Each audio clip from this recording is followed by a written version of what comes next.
Bonjour à tous, je suis très heureux et très honoré de cette invitation, très impressionné aussi à la fois par le lieu, mais aussi par la thématique. La question, mon domaine, je dirais, d'intervention ou de réflexion est plutôt celui de l'éthique. Je vais en dire un mot très rapidement et j'ai pris la liberté de modifier un tout petit peu le titre de l'intervention qu'on m'avait proposé en rajoutant cet aspect éthique. Je le différencierai rapidement peut-être des autres dimensions qui ont déjà été convoquées ce matin et qui sont tout à fait nécessaires et complémentaires. Je disais très impressionné parce que ce domaine, je dirais, est relativement peu travaillé, me semble-t-il, en tout cas si j'en juge par mes recherches bibliographiques du point de vue strict de l'éthique, alors qu'il me semble effectivement qu'il y a énormément de questions qui sont susceptibles de se poser dans ce domaine. Alors, vous me direz, mais de quel point de vue et à partir de quel point de vue je vais vous dire les quelques mots. Alors j'essayerai de respecter le quart d'heure, là j'avais prévu un peu plus que ça, mais qu'on m'a assigné là. Quelques mots à partir à la fois de l'expérience de chercheur en éthique, on pourra en reparler dans les questions éventuellement, et de l'animation d'une équipe de recherche en éthique médicale. J'en dirai aussi quelques mots parce que de plus en plus dans notre équipe, l'idée d'éthique médicale, nous la trouvons un peu restrictive et nous l'élargissons à une éthique médico-sociale et une éthique de type plus social.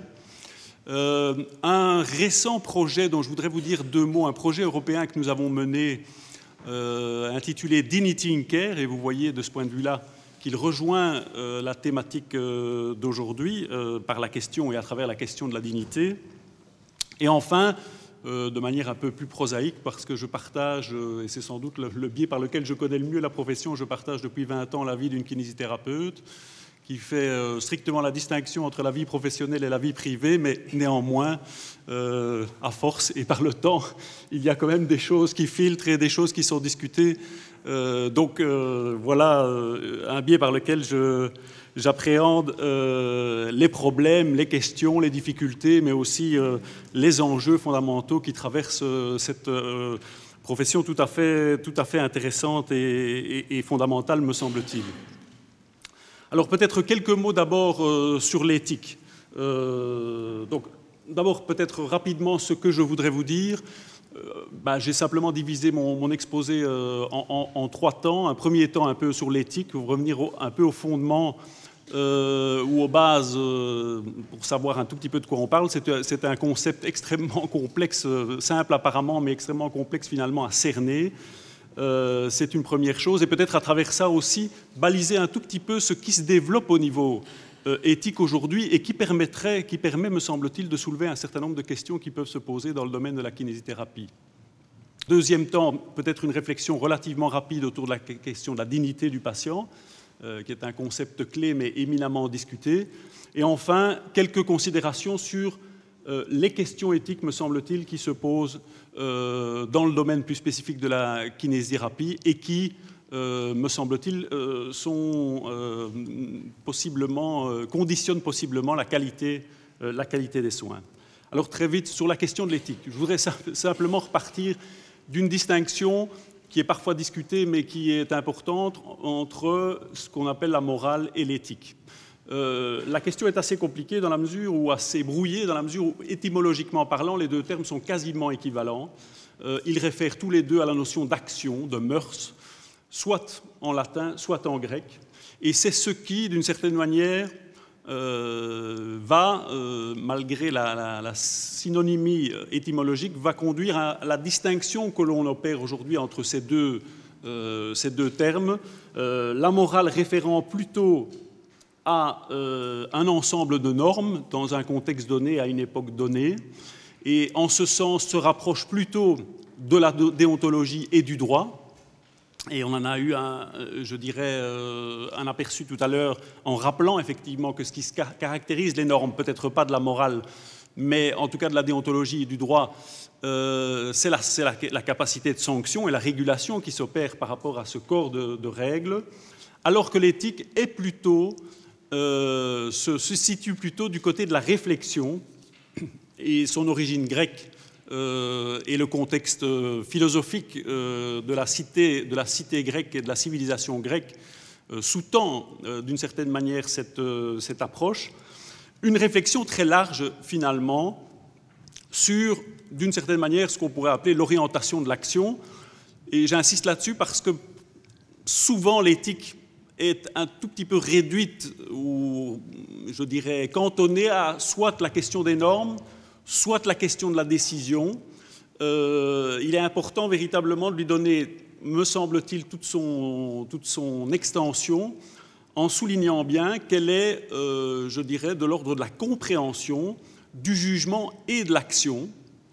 C'est d'ailleurs aussi pour ça qu'il y a aujourd'hui beaucoup de réflexions, que ce soit sur la déontologie, mais surtout sur le droit, et de réflexions autour du droit, peut-être moins, bien que les réflexions aient cours aussi sur la fabrication du droit, mais surtout sur l'application du droit. C'est l'application du droit aujourd'hui, l'effectivité du droit qui est une question éminemment complexe, à la fois pour les juristes, mais pour la société en général. C'est dans quelle mesure les règles juridiques que l'on adopte conduisent aux effets, aux objectifs, aux finalités qu'on se les donnait. Donc, une réflexion sur l'orientation dans laquelle la compréhension, et je voudrais souligner ce terme, il est sans doute assez significatif de se dire qu'une grande partie de la réflexion éthique ou de la démarche éthique, telle qu'elle s'est développée notamment, et j'en dirai un mot dans ce qu'on appelle la bioéthique, est liée à un besoin de compréhension de questions extrêmement complexes.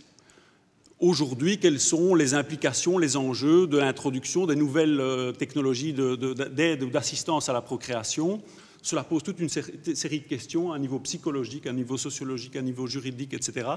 Et donc la bioéthique s'est souvent définie à partir de là comme une démarche interdisciplinaire visant à comprendre les enjeux avant même de les évaluer, de les juger ou de régler les problèmes qui se posent. Et je pense que, dans notre expérience en tout cas, c'est une question tout à fait importante qui fait que dans ces questions, nous travaillons ou nous souhaitons travailler essentiellement, et de ce point de vue-là, je suis un peu gêné d'intervenir auprès de vous sans avoir une expérience plus longue d'un travail réflexif ou d'un travail éthique avec des kinésithérapeutes pour, je dirais, appréhender, détecter avec les acteurs qui sont les premiers concernés les questions éthiques qui se posent dans leur domaine. Alors très vite aussi, je voudrais quelques mots sur pourquoi le développement de l'éthique aujourd'hui. C'est un rappel, c'est un peu basique, mais c'est quand même important. Et je pense que ça fait écho dans le domaine de la kinésithérapie. C'est évidemment ce qu'on appelle le développement des technosciences, c'est-à-dire pas seulement des sciences et des connaissances, mais aussi des techniques qui sont associées, et un certain développement exponentiel de ces techniques, qui ont, comme certains philosophes le disent, déstabilisé l'éthique. Ça veut dire quoi? Déstabiliser les manières d'agir, si on se réfère à la signification étymologique, les manières d'agir et les représentations très fondamentales que nous pouvons avoir de ce que c'est le corps, la corporéité, de ce que c'est l'autre et de ce que c'est la temporalité. Par exemple, aujourd'hui, le développement de la médecine prédictive et la possibilité de disposer d'informations sur le devenir d'une maladie sans nécessairement avoir les moyens d'intervenir ou d'intervenir efficacement, pose effectivement toute une série de questions sur la temporalité de l'existence, le projet de vie, etc. Donc c'est une déstabilisation fondamentale, et ça renvoie justement à cette nécessité d'une compréhension assez fine des problèmes, parce que avant de pouvoir appliquer des normes ou émettre des normes, comprendre ce qui est en jeu pour les individus dans cette déstabilisation créée par des techniques en début, en fin de vie ou, par exemple, liées au prélèvement et aux greffes d'organes, est tout à fait important. L'autre source essentielle du questionnement éthique aujourd'hui, c'est ce qu'on a appelé la montée en puissance de l'individualisme moderne. Alors, ce terme peut avoir, suivant la manière dont on l'entend, des connotations péjoratives, parce qu'il signifie aussi l'isolement, la moindre solidarité, mais cela veut dire aussi une exigence, et on renvoie là à la question de la dignité humaine, une exigence de respect de chaque individu dans sa particularité, dans sa singularité. Et d'une certaine manière, pour nos sociétés, cette question est éminemment nouvelle, parce que jusqu'il y a peu de temps, je dirais, les croyances, les valeurs partagées, les cultures relativement homogènes posait nettement moins cette question. À partir de l'affirmation renouvelée d'ailleurs au sortir de la Deuxième Guerre mondiale, en partie pour des questions déjà d'éthique médicale à travers la Déclaration universelle des droits de l'homme en 1948, c'est véritablement l'exigence de prendre en considération chaque individu dans sa spécificité, que ce soit dans le domaine des soins, mais on peut transposer, et là aussi se posent des questions, dans le domaine de la pédagogie, de la formation, de l'école. Qu'est-ce que être attentif à chaque individu de manière particulière? Ça pose toute une série de questions qui, en lien avec les technosciences, complexifient largement les choses. Pour mettre quelques notions sous ce terme de bioéthique, qu'est-ce qui s'est développé à travers ce terme apparu dans les années 70 aux États-Unis de bioéthique, rapprochement entre la notion de vivant et d'éthique, une éthique du vivant, à un moment où beaucoup d'interrogations naissent à la fois sur le développement des sciences biologiques et médicales et sur l'avenir notamment de la planète à travers les transformations génétiques. Mais ce terme a aussi effectivement été utilisé de plus en plus dans le domaine de la santé, de la médecine. Alors, il a, je dirais, généré plusieurs sous-mouvements qui me semblent intéressants à souligner ici pour se poser ou pour indiquer les questions qui se posent aujourd'hui et rejoindre la thématique du colloque, me semble-t-il. Le premier type d'éthique qui s'est développé sous ce vocable, c'est l'éthique de la recherche. Je l'évoquais tout à l'heure en rappelant les fondements de la Déclaration universelle des droits de l'homme. L'éthique de la recherche a été en fait, et l'émergence de l'éthique de la recherche, au moment où un anesthésiste américain dénonçait dans le New England Journal of Medicine en 1968 les expérimentations menées en fraude des droits élémentaires des patients sans information, sans consentement, sans considération pour la gravité ou les impacts et les conséquences des traitements administrés, a évidemment créé un effroi qui a été le lancement de cette réflexion qui a cheminé aujourd'hui autour du développement des grands principes de la bioéthique, le principe de non-malfaisance repris à l'éthique hippocratique, de bienfaisance, d'autonomie et de justice, qui sont un peu les points cardinaux qu'ont utilisés les comités d'éthique ou les comités de protection des personnes dans l'examen des protocoles de recherche qui sont aujourd'hui obligatoires et systématiques pour une grande partie des recherches menées. C'est tout un volet de la réflexion éthique aujourd'hui qui, me semble-t-il, fait signe vers une série des questions qui se posent à la kinésithérapie à partir du moment où, effectivement, et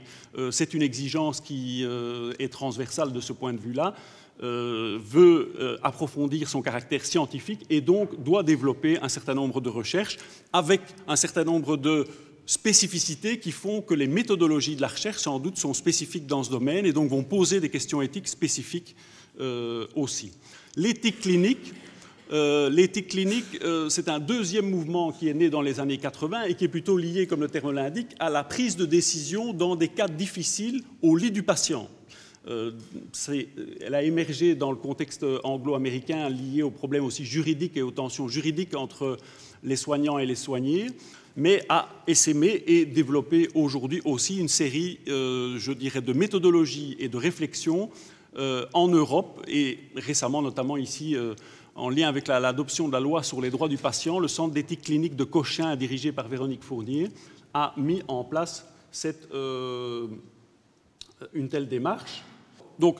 troisième strate, si vous voulez, de ce développement de la bioéthique, c'est ce qu'on a appelé l'éthique organisationnelle. J'en dis un mot, bien que, effectivement, je m'adresse à une profession qui est largement une profession d'exercice libéral, mais je pense que, et notamment à travers les pratiques avancées ou les pratiques complexes, cette question peut se poser, c'est-à-dire c'est toute la question de l'interprofessionnalité, de l'intervention à plusieurs, de l'intervention collective auprès du patient dans les établissements de santé médico-sociaux, mais aussi,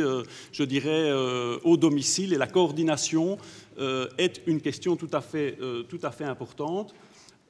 Et enfin, de manière plus récente, une éthique, je dirais, d'inspiration là, clairement anglo-saxonne, puisque la plupart des auteurs français qui la reprennent gardent le terme anglo-saxon du care, c'est-à-dire du soin, avec la polysémie que ce terme a en anglais, c'est se soucier d'eux, être responsable, faire attention, etc. C'est une éthique, à mon avis, éminemment intéressante dans le domaine de la kinésithérapie, dans la mesure où elle suggère qu'en fait, il y a des tas de pratique quotidienne de prise en charge en proximité du patient pour l'ensemble des professions de santé qui sont méconnues, qui sont mal connues, et donc appellent à une attention plus grande à toutes ces pratiques, à toutes ces techniques qui sont, je pense, dans le domaine de la kinésithérapie extrêmement diverses, avec certaines qui sans doute posent problème, mais il y a là une créativité dans les techniques mises en œuvre qui me semble tout à fait importante dans le cadre de la prise en charge efficiente sur le plan biomédical, mais global de la personne, qui pourrait être explicitée, formalisée, etc. Et ça rejoint l'objectif aussi de votre colloque. Donc cette éthique du care, donc une éthique de ceux qui donnent ou prodiguent le soin au quotidien et en proximité du patient, qui est insuffisamment connue, insuffisamment valorisée, parce que généralement, et c'est l'origine de cette démarche éthique, les personnes qui administrent ces soins ne sont pas reconnues à la hauteur de l'importance des soins qu'elles prodiguent, est tout un courant aujourd'hui qui est extrêmement important. Donc effectivement, cette éthique du care renvoie sans doute à la question éminemment complexe de la dignité du patient. Et cette question est éminemment discutée dans la littérature et dans les réflexions autour du soin aujourd'hui. C'est à la fois un critère tout à fait fondamental, partagé et qui revient dans les textes les plus importants, le code civil, le code de déontologie médicale ou le code de déontologie des kinésithérapeutes, la déclaration universelle des droits de l'homme, mais aussi éminemment problématique, étant donné son caractère relativement vague et la possibilité, je ne rentre pas dans les détails, de l'interpréter diversement. Et donc c'était ce qui était un petit peu à la base de ce projet Dignity in Care que nous avons mené avec les collègues européens et qui, je dirais, soulignait aussi la nécessité d'une transformation des modes de formation en éthique aujourd'hui dans le domaine du soin, c'est-à-dire d'un apprentissage qui ne soit plus exclusivement théorique à travers les textes, à travers les références, à travers les réflexions philosophiques ou autres, mais que l'apprentissage du soin puisse se faire à travers l'expérience du soin. Et ce projet reposait sur une initiative menée en Belgique, dans la partie flamande du pays, en reconstituant une EHPAD et permettant à des professionnels du soin et à des étudiants, pendant 2 jours et demi, dans un espèce de jeu de rôle, de prendre soin, pour ce qui est des étudiants et pour les professionnels, de jouer ou de se mettre à la place des patients. Et à la fin de ce processus, de pouvoir échanger sur toute une série de questions qui se posent dans la pratique, dans l'expérience concrète du soin, les questions liées à l'intimité, à la pudeur, à l'attention des personnes, dans un débriefing après l'expérience. Et on était relativement interrogatif sur l'efficience de ce jeu de rôle, mais qui s'est avéré tout à fait significatif. Les personnes entrent réellement dans cette dynamique et permet d'identifier pratiquement, à travers l'expérience, toute une série d'enjeux éthiques du soin et d'enjeux de respect de la dignité des personnes. Et c'est les professionnels de santé qui, dans cette expérience, soulignent combien, quand ils sont dans la peau du patient, qu'ils incarnent d'ailleurs très bien pour en avoir une expérience longue, toute une série de problèmes se posent dans l'écoute, dans l'attention, dans la communication avec ces personnes. Et donc, voilà, et j'en terminerai là, j'avais encore beaucoup de choses à dire, une perspective en termes de formation, en tout cas, qui s'ouvre et qui est d'ailleurs relayée notamment par l'HAS, etc., autour de tout ce qui est la pédagogie par la simulation aujourd'hui, qui peut avoir cours, y compris dans le domaine de l'éthique et de l'apprentissage de l'éthique du soin. Je vous remercie pour votre attention. Merci beaucoup, Jean-Philippe Thobaud. Moi, j'avais envie de vous poser peut-être une petite question avant qu'on passe au conférencier suivant. On le sait bien, dans la kinésithérapie, il y a beaucoup de pratiques qu'on va qualifier d'un peu ésotériques qui se développent, pas fondamentalement, pas basées en tout cas sur les sciences. Est-ce qu'elles peuvent rentrer dans un champ conforme à l'éthique ? J'ai envie de dire, ça dépend et ça nécessite précisément, et ça illustre peut-être un des axes de mon propos, ça nécessite sans doute l'articulation entre une réflexion approfondie sur ces pratiques et une régulation adéquate de celle-ci. Je pense que l'effort, et je lisais d'ailleurs dans un document en préparant cette intervention, cette question peut rejaillir notamment sur la question de la formation et des modalités de la formation. Comment dans le futur articuler, et dans le contexte belge, ça résonne extrêmement fort, puisque vous savez qu'il y a les deux niveaux de formation, école supérieure et université. Comment dans le futur capitaliser, je dirais, à la fois sur la créativité des techniques développées, en tout cas dans le contexte belge, plutôt dans les écoles supérieures, et la scientificité que peut apporter la recherche universitaire, c'est un enjeu fondamental dans l'éthique passe tout de même par la formation, donc. Alors l'éthique, alors ça c'était la conclusion là de mon propos, l'éthique passe par la formation, elle passe surtout par la réflexion systématique sur les pratiques, et pour en déterminer la qualité précisément, et faire le distinguo entre ce qui est des pratiques, je dirais, efficaces et significatives, et celles qui sont problématiques parce que manquant clairement de fondement, d'efficacité et d'intérêt pour le patient.